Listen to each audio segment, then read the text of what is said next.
দেখাই মেতে উঠেছে। তো বেলা অবসান ধেনুবাসনে দিয়ে ঘরে ফিরতে পারতো। রাখালদের মধ্যে অন্যতম ছিলেন হলো শ্রীরাম। তো শ্রীরাম মনে মনে চিন্তা করলেন, কি দাদা এখানে কি ধ্যান ধরা যোগীর মতো ভাবনায় বেঁচে উঠলো। খানায়াকেও দেখছি রাখালদের মাঝে নেই। খানায়া কোথায়? দাদা কি ভাবনা করছে? বেলা অবসান ধেনুবাসনে দিয়ে কি ঘরে ফিরতে হবে আজকে? তাই শ্রীরাম বলরাম দাদাকে গিয়ে ডেকে কইতে লাগলেন, দাদা ওরে অবসান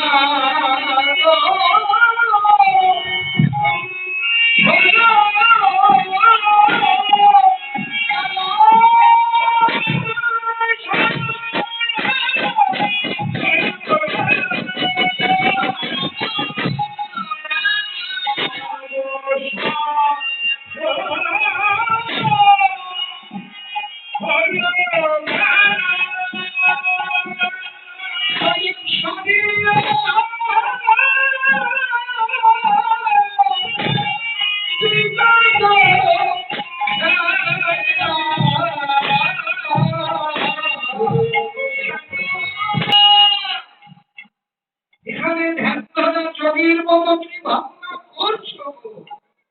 তাকিয়ে দেখো দিনে অবসান ধেনুবাসনে নিয়ে ঘরে ফিরতে হবে না। হঠাৎ বলরামের ধ্যান ভেঙে গেছে। রাগী মানুষ তো একেবারে ধ্যান থেকে জেগে ওই রাগে উত্তর দিলেন, কে কে আমাকে এমন করে জানিয়ে দিবে? রাগে বলছেন, সব আমি দেখতে এসেছিলাম আমার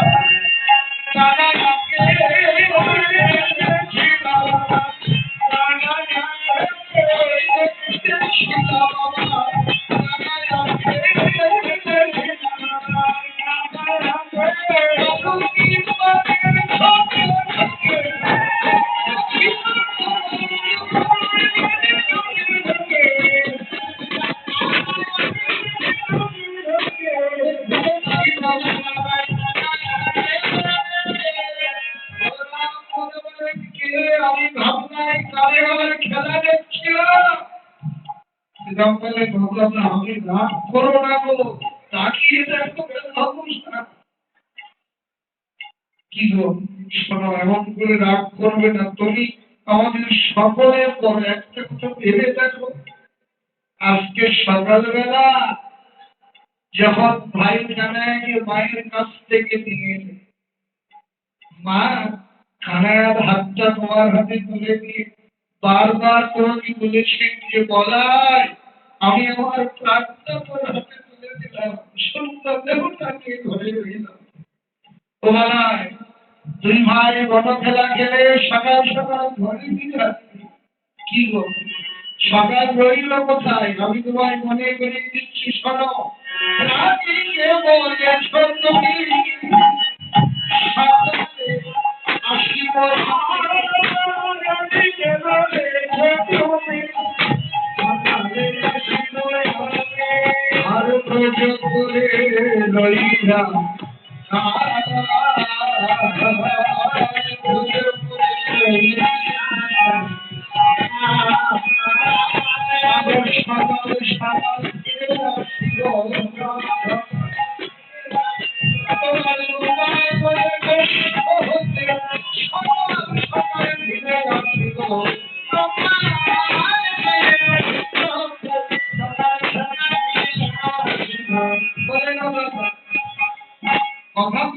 কথা বলতে কিন্তু সকাল রইল কোথায়? তাকিয়ে দেখো, বিলম্ব হইল বটে, এত নয় বড় বটে,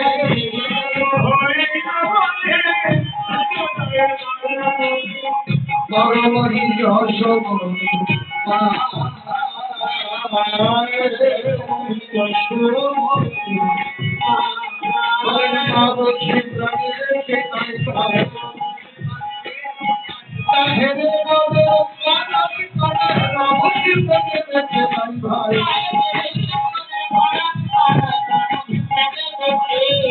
বড় মহি অশোক তুমি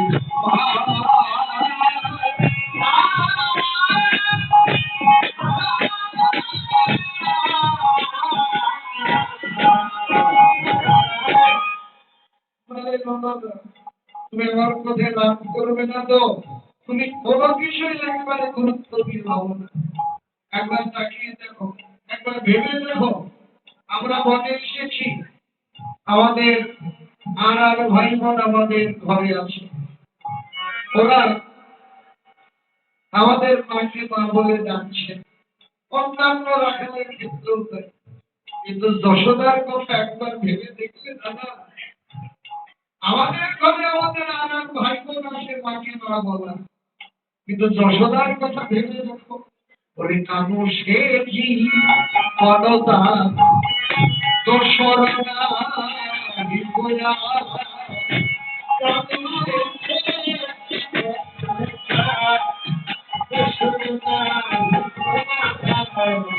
দিলে কাঠনা দিলে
যদি তার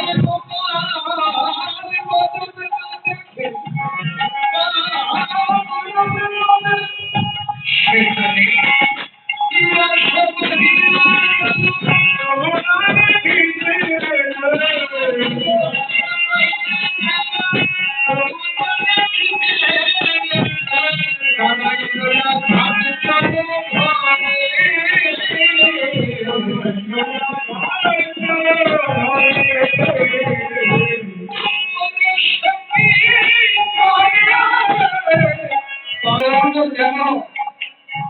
বলরাম বলে সত্যি মায়ের দেখ, মায়ের জন্য আমার মনটা কেমন করছে রে। অসিদা আজ বিজহে আগুনা রানী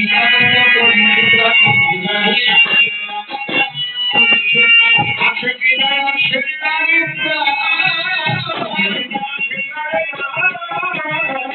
দিয়ে নামতে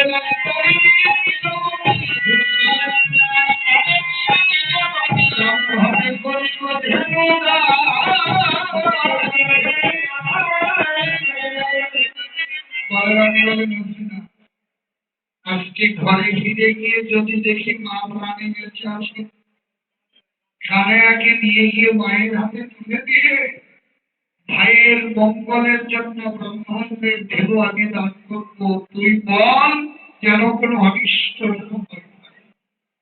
শ্রীরাম বলেন, শোনো দাদা, আমার একটা যুক্তি কথা মনে এসেছে, কথাটা মানো আর না মানো ভেবে দেখাই তো দোষের নাই। আমি বলি কি, আমাদের ভাই কানায়া ও তো বড় ভালো বেদ বাজাতে জানে। ধরো মা ঘরে প্রাণান্তরিত হয়েছে, মায়ের কাজ যায় যায় দশা, যদি কানায়ার মেরুধনে একবার মায়ের কানে বলে, মা আমার প্রাণ থেকে করবো, বলরাম বলেন, সীতা তোর যুক্তিটা তো মন্দ নয় ভাই। অসিদা তুই যা ভেবেছিস তাই কর। ওরে ডাকো রে সীতা ভাই, কোথায় আছে ভাই?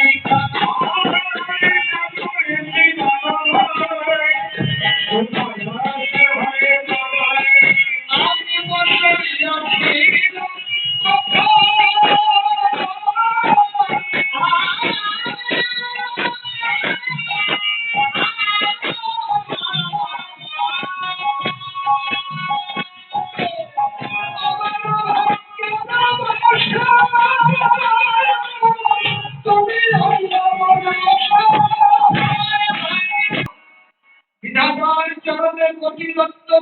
বিধাতা যদি এই সময় আমার কাছে তোকে না পাঠাতে, আজকে না জানি কত অনিষ্ট হতো রে। ও ভাই, হ্যাঁ, আর বিলম্ব করিস না। হ্যাঁ, আমারও শপথই রাখো, সকালে কাটাইয়ে রাখো, বেদরঙে দিকে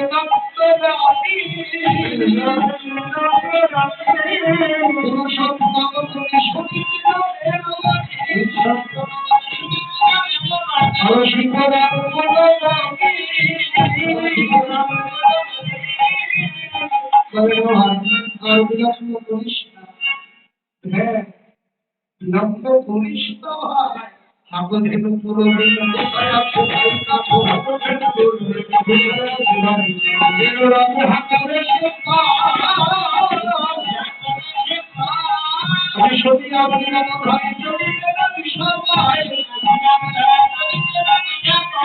ভাই সকল হবে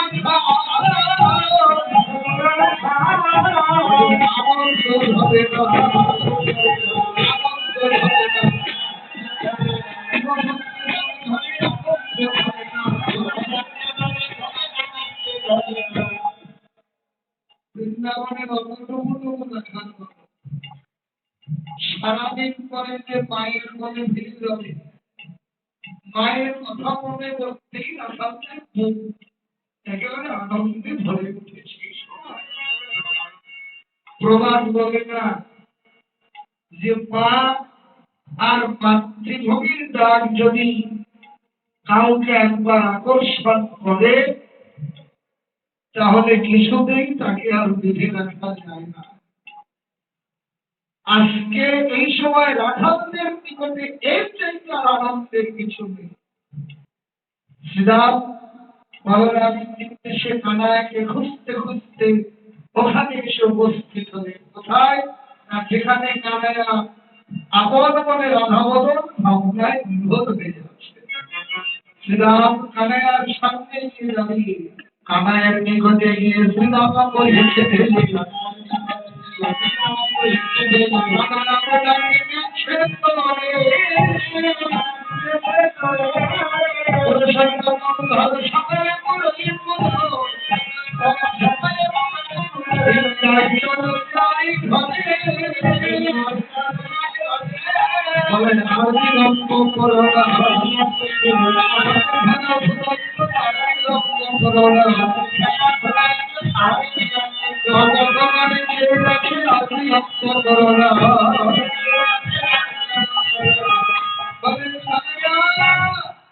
এখানে কি ভাবনা করছি কেন ধেনুবাসুরি নিয়ে ঘরে ফিরতে হবে না।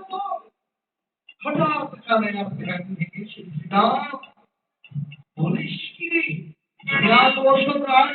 এত বেলা হয়ে গেছে, বুঝলাম ধেনুবাসুরি একত্র করেছিস ভাই। সেটা বলেন ব্যাখ্যা নেই, তুইও বিকল্পে নেই, দাদা ওখানে কি ভাবনা করছে ধরা জমির মতো, আমি একা কি করবো বল। কানাইয়া বলেন অসুবিধা আর বিলম্ব করিস না, সব তুই সিঙ্গা বাজিয়ে সব ঢেলে একত্র কর, তারপর আমরা সবাই মিলে একসঙ্গে মায়ের ঘরে ফিরে যাব। তাই কানাইয়া শ্রীরামের কণ্ঠ জড়িয়ে ধরে যে কে কইতে লাগলেন, ওরে পাল যাব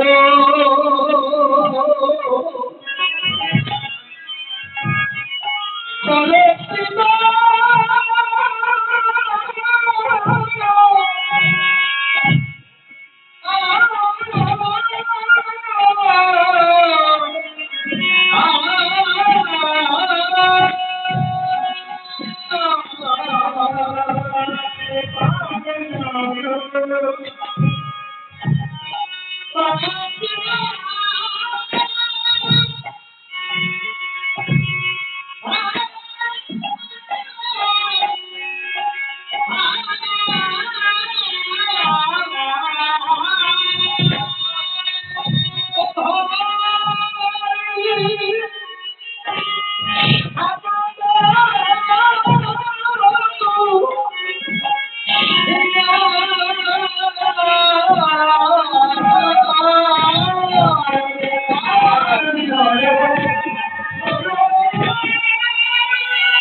এই যে ছোট্ট দুটি কথা,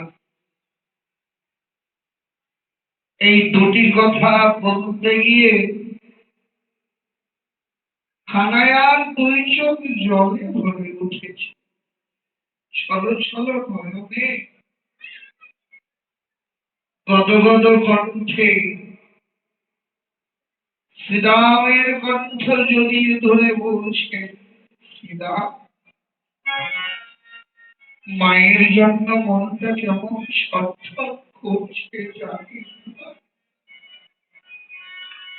বলতে গিয়েই কেঁদে ফেলেছে। শ্রীরাম তাকিয়ে দেখলেন কানাইয়া কাঁদছে। বলেন, কি রে কানাইয়া? ও কানাইয়া, তুই এমন করে কাঁদছিস কেন? জানি ভাই, তোর কাঁদা বদল সইতে পারি না। ওখানে কেমন দুঃখ তোর অন্তরে, বলবি বল?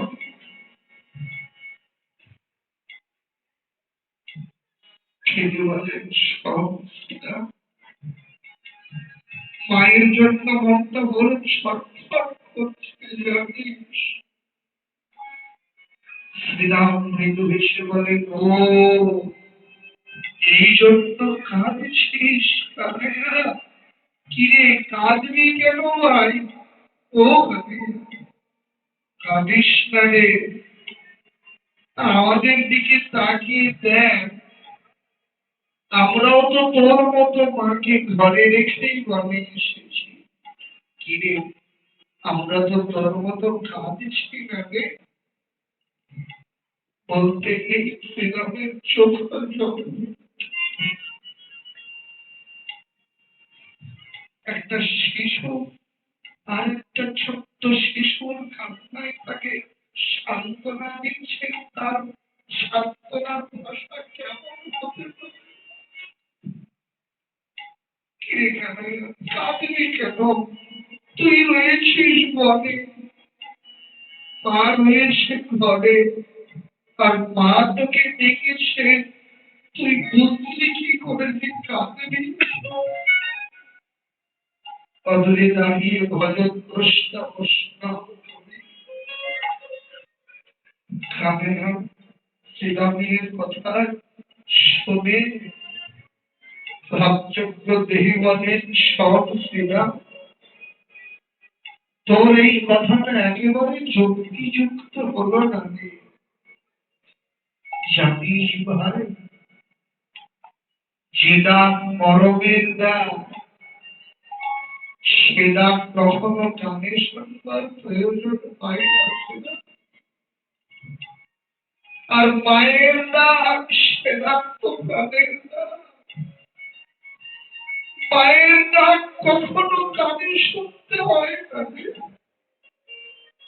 কানাইয়া কেঁদে বলেন, জানিস শ্রীরাম, মাঝে আমাকে ডেকেছে, আমি কানে শুনি নি, তবে আমার অন্তর বলছে শ্রীরাম। বলেন, বুঝি আমার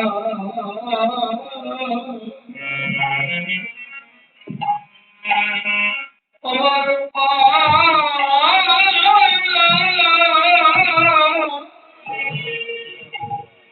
ডাকে মা,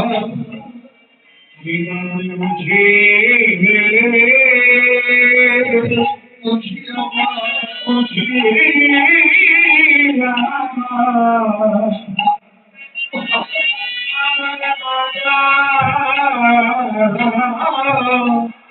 কে ভাই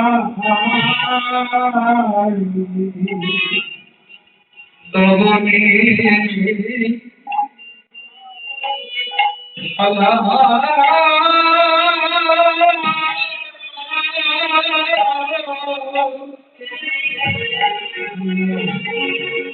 হাতে লয়ে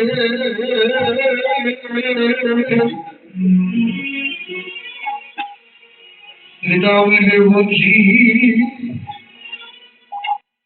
বুঝি আমার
তোদের নিকটে কি বলবো ভাই, একদিনের কথা বলি সব নবনী চুরি করে সেদিন আমি মায়ের দারণ ভাষ্য দারণ হয়ে লুকিয়েছিলাম আমাদের ঘরের কোণে। আমাদের বাড়ির আকাশে কাছে আমার যখন আমার সারা মিলেনি সন্ধান পাই, আমি যে প্রতিবেশীর ঘরে নবমী চুরি করি,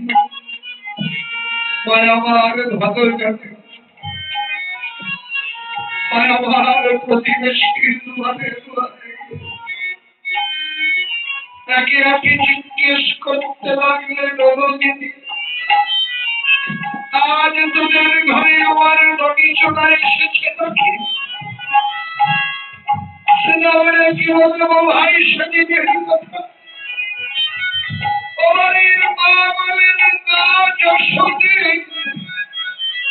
আজ তোর দুষ্টের শিরোমণি চপল গোপাল আমাদের কারো ধরে আসে, পাগলের কেন আসেনি কেন?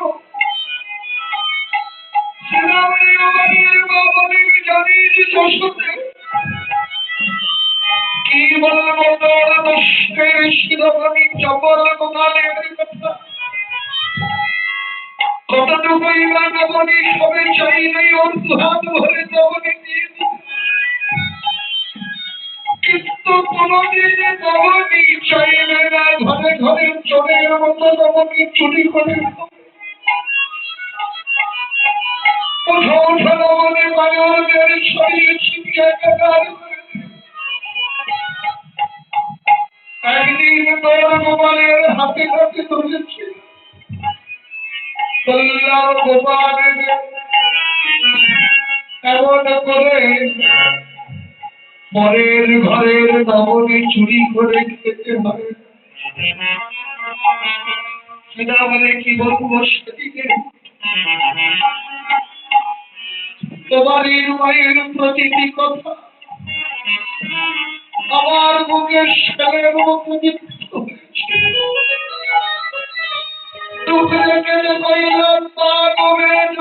ভালো বলেছ। আমি এতদিন জানতাম এই বৃন্দাবনের প্রতিটি ঘর কেবল আমার ঘর, কোনদিন বৃন্দাবনের কোন ঘরকে আমি পর বলে ভাবি। আজ তোমার আবেদন করে সেখানে একটি মনের ঘরে দিতে, আর কোনদিন তোমাদের কারো ঘরে আসব, তোমাদের কোন অন্যায় অনিষ্টের কারণ হব। এতেও যদি তোমাদের স্বাদ না পেত, এই বৃন্দাবন ছেড়ে জন্মের চলে যাব, তবু তোমাদের কোন অন্যায় অনিষ্ট করতে আসব। জবান কিনে আমি কথা কথা বলেছি, ও বাড়ির মাকে আমাকে বুঝে আমার দোকানের আদব সোহাগ করে আমার মুখে জড়িয়ে ধরে বলেন গোপাল আমার ঘাট হয়েছে ভুল হয়েছে আসিস কিন্তু যেমন করে ঘরে ঘরে দমনে চুরি করিস তেমনি করে চুরি করিস তোর বদনে না দেখলে যে বদনে সেটা মানে আমি সেদিন হবে আর কারো ঘরে যাই না আমার প্রতিবেশীর ঘরে প্রতিবেশীর দুয়ারে দুয়ারে তন্ত্র কষ্ট করে যখন আমার সারা মেলে নিঃসন্ধান করি আমার আমাদের বাড়ির আগিনার মাঝে ছুটে এসে দাঁড়িয়ে থাকা আমার বৃক্ষের মৌসিরে বৃক্ষ যাওয়ার সমুদ্রের মাটিতে অসারি খেলে পড়ে যায় আর আমার আগিনায় বলে গিয়ে চিৎকার করে বাবুরাকে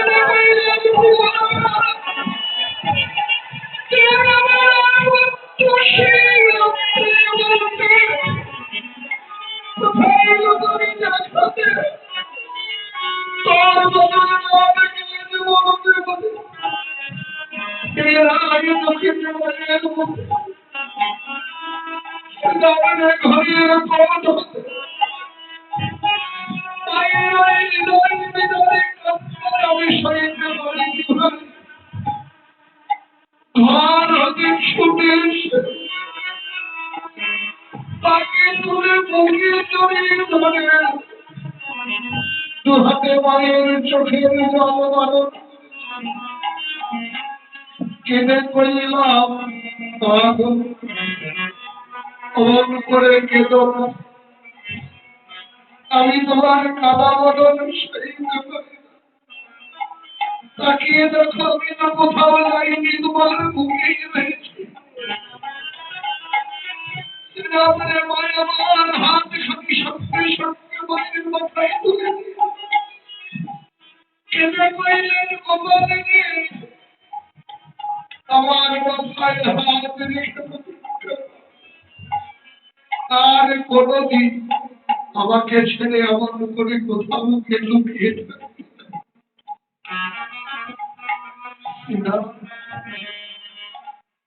সেদিন আমি মায়ের মাথায় হাতকে প্রতিজ্ঞা করেছি মাকে ছেড়ে আর কোথাও গিয়ে থাকবো না জানিস ভাই সেদিন আমি অতটুকু সময় ঘরে লুকিয়েছিলাম বলে ওইটুকু সময় মা আমাকে না দেখে সেদিন আমার মায়ের প্রাণটাই চলে যাচ্ছিল দেহ ছেড়ে আর আজ আমি সকালবেলা ঘর ছেড়ে বাড়ি এসেছি সারাদিন মা আমাকে দেখে আমার মায়ের দেহে কি আজ প্রাণ আছে বল শ্রীরামবাবুর ক্যামেরা দলক থেকে কত করবে না বলে দিচ্ছি চুপ করবে কিচ্ছু হবে না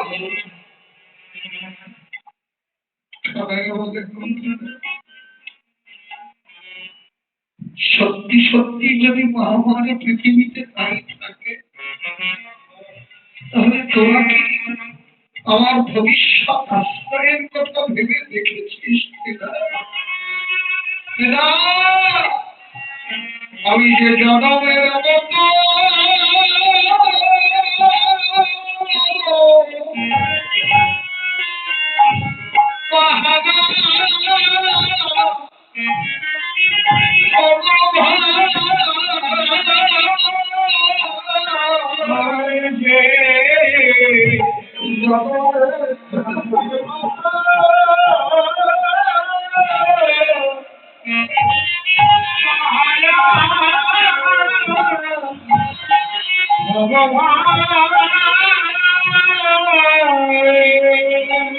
আমার শক্তি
যেটা রেখে দিতে মাথা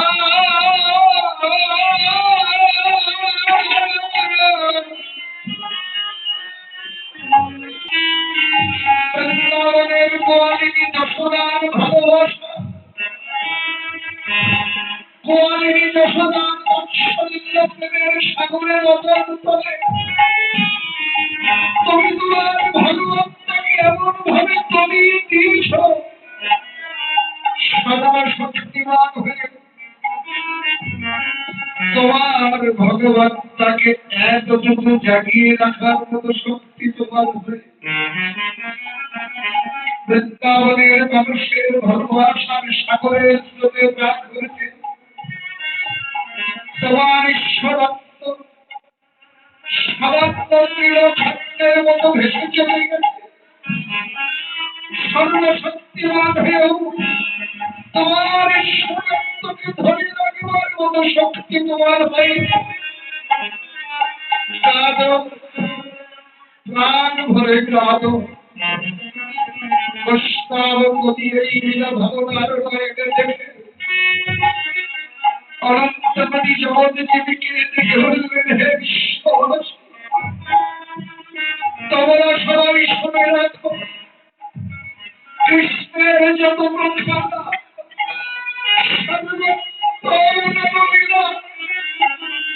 নরবপু তাহার সাধু কবমের সমেত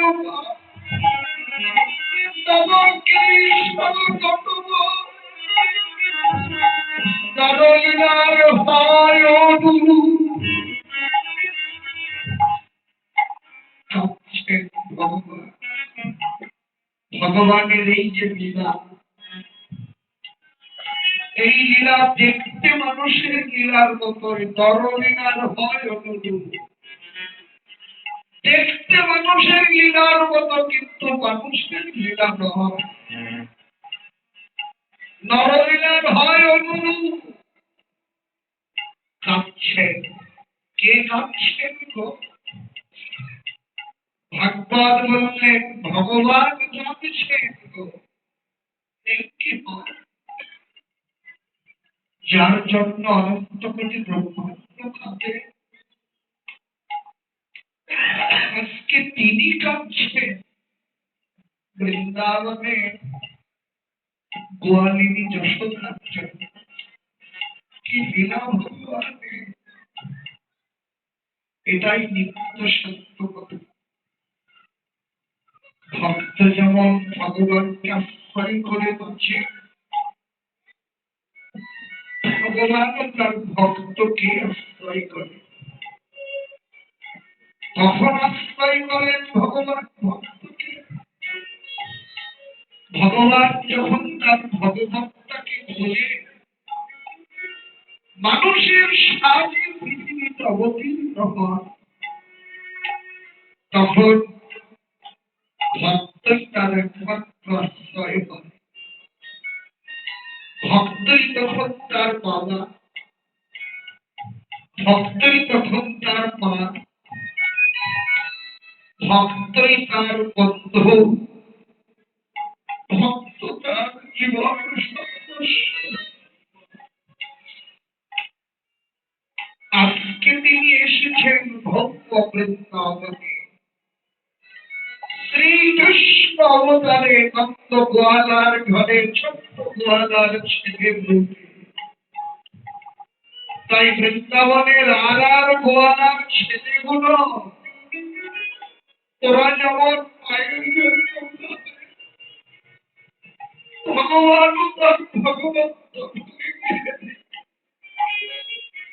বৃন্দাবনের অত্যন্ত গোয়ালার ছেলের মতো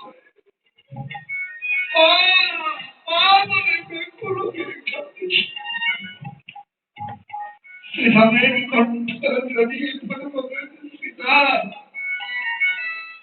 ভাই বলে রাজু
আমি শিকা বাজিয়ে সব ধীরে একত্র করেছি, কিন্তু তোর যে দুষ্টা প্রকৃতির গালিগুলো আছে ওরা তো তোর বিরোধী না সঙ্গে ফিরবে না।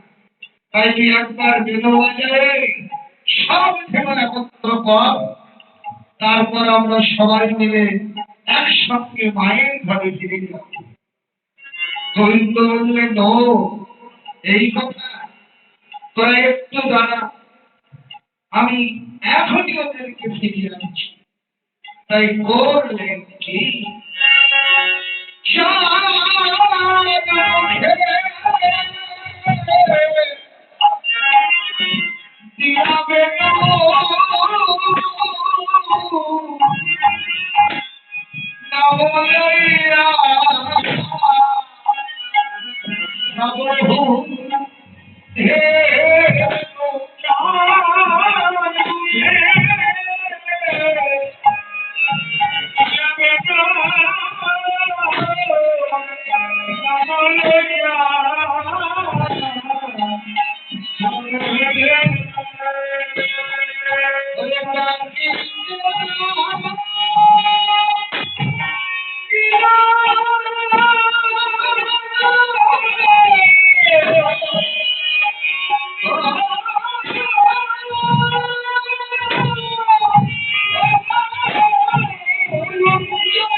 ঈশ্বর ভগবান তার চন্দ্রিমা ধরে বেল ধরে দূরে চালন মতো সমস্ত ধেনু বাছরের নাম ধরে ধরে যাচ্ছে। তো গোবিন্দ বাজাচ্ছেন কি? বেনু বাজাচ্ছে। যদিও বৈষ্ণব সাহিত্যে বৈষ্ণব কবিগণ বেনু, বাঁশি এবং মুরলী এই তিনটি শব্দকে একই অর্থে ব্যবহার করেছে, কিন্তু অর্থে একই অর্থে ব্যবহৃত হলেও এই বেনু, বাঁশি এবং মুরলীর ভিন্নতা আছে, সর্বত ভিন্নতা। ভিন্নতা কোথায়? বৈষ্ণব কবিগণ জানালেন, এই যে মুরলী, মুরলী হল 18 আঙ্গুল লম্বা। এই মুরলী 9টি ছিদ্র। একটা ছিদ্র দিয়ে বাতাস ফুৎকার করে, আর একটা ছিদ্র দিয়ে বাতাস নির্গত।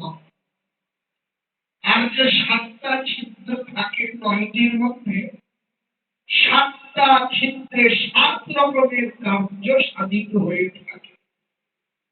বৈষ্ণব কবি জ্ঞানদাস তিনি জানালেন, প্রথম রন্ধ্রের গানে যমুনা যায়, দ্বিতীয় রন্ধ্রের গানে কবি কাহা বোঝায়, তৃতীয় রন্ধ্রের গানে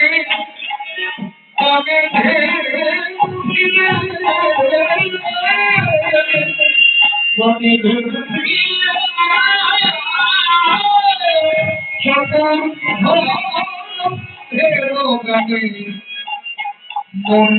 ধ্যান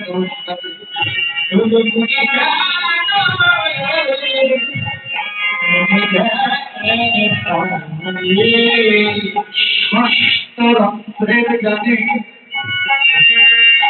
সতী ছাড়ে পতি,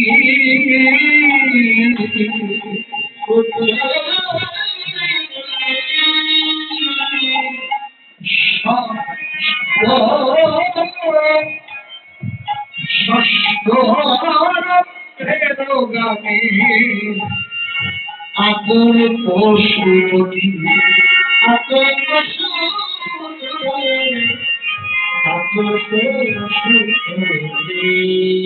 সপ্তম রন্ধ্রের গুণ পরে নিতে না পারি,